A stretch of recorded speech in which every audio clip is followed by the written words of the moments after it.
qu'à deux conditions. L'éthique par rapport à la gestion financière n'est efficace qu'à deux conditions. La première condition, quant à l'éthique financière, il faut l'avoir tôt dans les ministères. Nous devons l'avoir tôt dans les ministères. Nous devons en faire une ligne de conduite très tôt.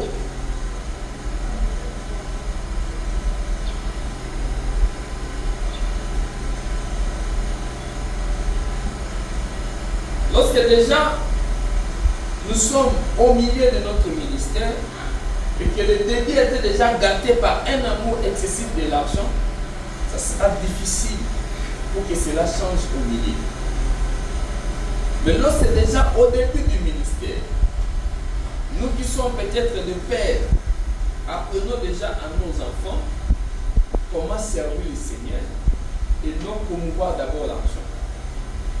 C'est Dieu qui donne l'argent. On ne sert pas Dieu pour avoir de l'argent. Dieu lui-même nous bénira. Gagnons des âmes, travaillons, sacrifions-nous comme on avait parlé des bons bergers. Sacrifions-nous pour l'œuvre de Dieu. Le Seigneur nous payera. Il prendra soin de nous. Lorsque déjà très tôt l'enfant a cela dans son esprit, et c'est ce qu'il va pratiquer dans son ministère.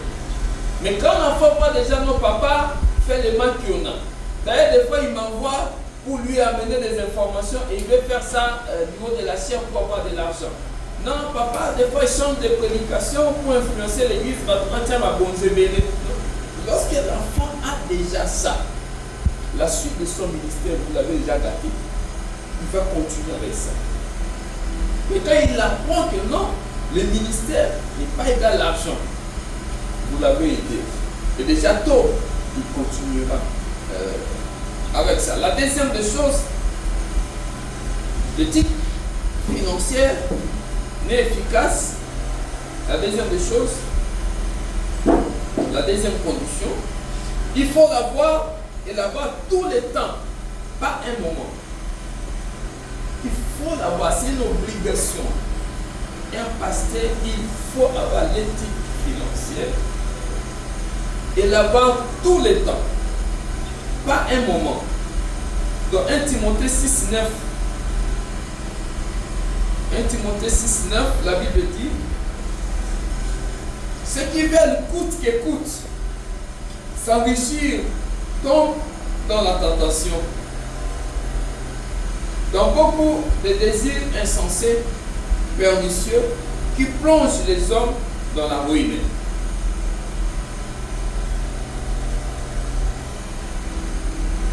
Nous devons l'avoir et l'avoir tout le temps.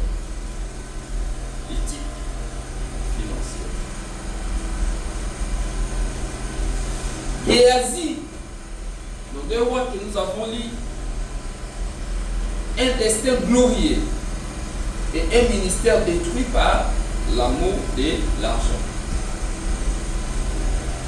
Un destin glorieux et un ministère détruit par l'amour de l'argent. En étudiant la vie de Géasi ainsi que son parcours, nous arrivons à une conclusion. La première des choses,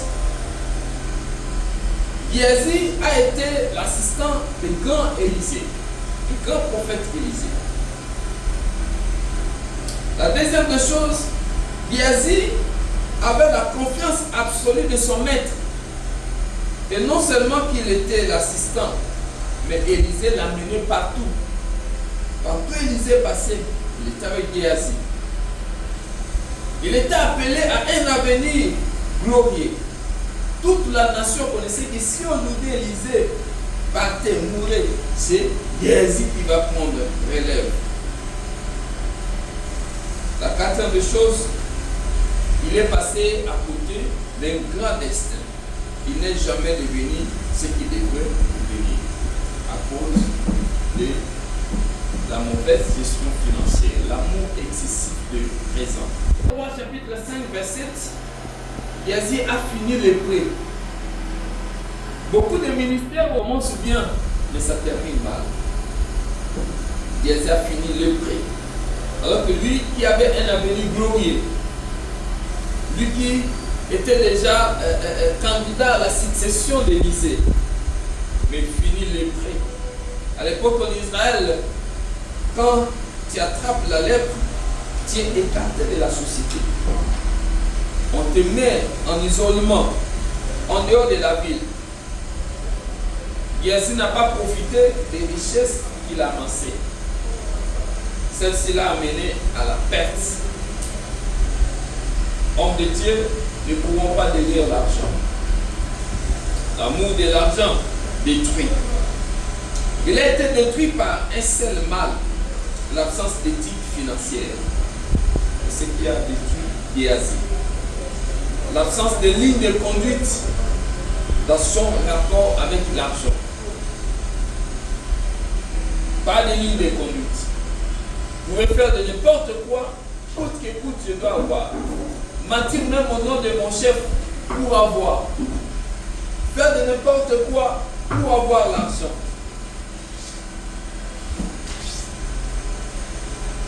Je nous exhorte de ne pas laisser l'argent devenir notre maître. S'il doit jouer un rôle dans notre vie, il doit être notre serviteur. Amen. L'argent doit être notre serviteur et non notre maître. Le Seigneur, pour nous faire comprendre l'enjeu crucial de l'argent et son rôle privilégié dans la main du diable,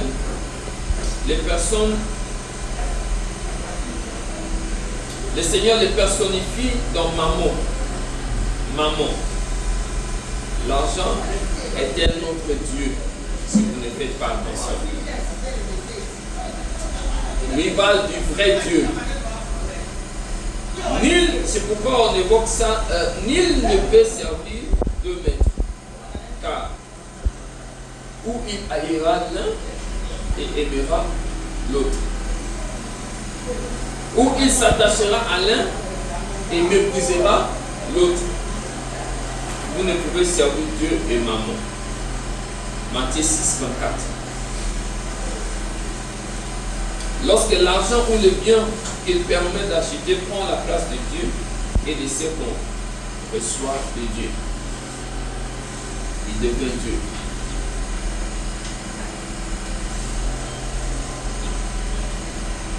Je peux poser cette question par rapport à l'éthique dans la gestion financière. Homme de Dieu, comment faites-vous pour avoir de l'argent? Comment faites-vous pour avoir de l'argent? Pour Géasi, le ministère était un moyen de s'enrichir.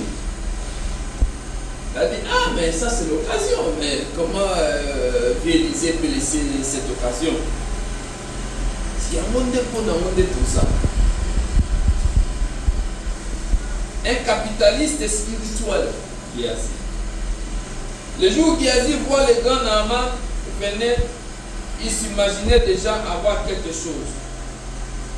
Moi, je vois même des pasteurs, quand ils voient un grand bonheur entrer ce jour-là à l'église, en tout cas, il dit aujourd'hui, nous avons de l'argent.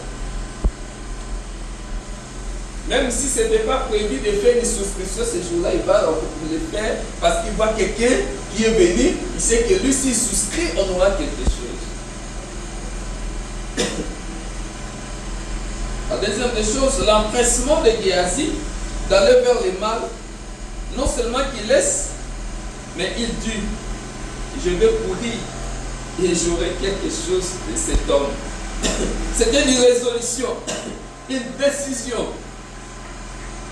Quel empressement, Géasi. Je vais courir et j'aurai quelque chose de cet homme. Homme de Dieu, le Seigneur nous interdit. Écoutez ce que le verset 21 dit. Géasi courit après Naaman, mais le deuxième mouvement, c'est l'utilisation des mensonges pour avoir. Il arrive et dit à Naaman, le maître m'envoie te dire, attention au Géasi, homme de Dieu. Attention. Il dit, le maître m'envoie. Où est-ce que nous avons vu Élysée l'envoyer? Le maître m'envoie. Les guérisons ici, si ton style de vie c'est les mensonges, en tout cas, arrête de mentir au nom du Père.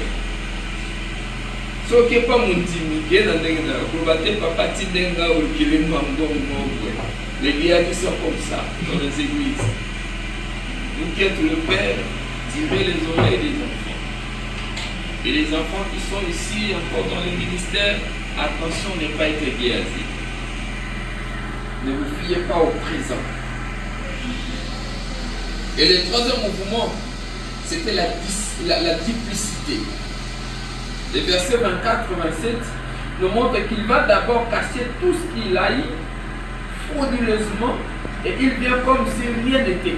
Il se présente devant Élisée. La duplicité. Il n'avait rien. Là, il a une autre face, une autre image, comme un saint, comme quelqu'un qui n'a rien fait. Élisée pose la question, mais je te cherchais, non, je suis allé nulle part. J'étais toujours là.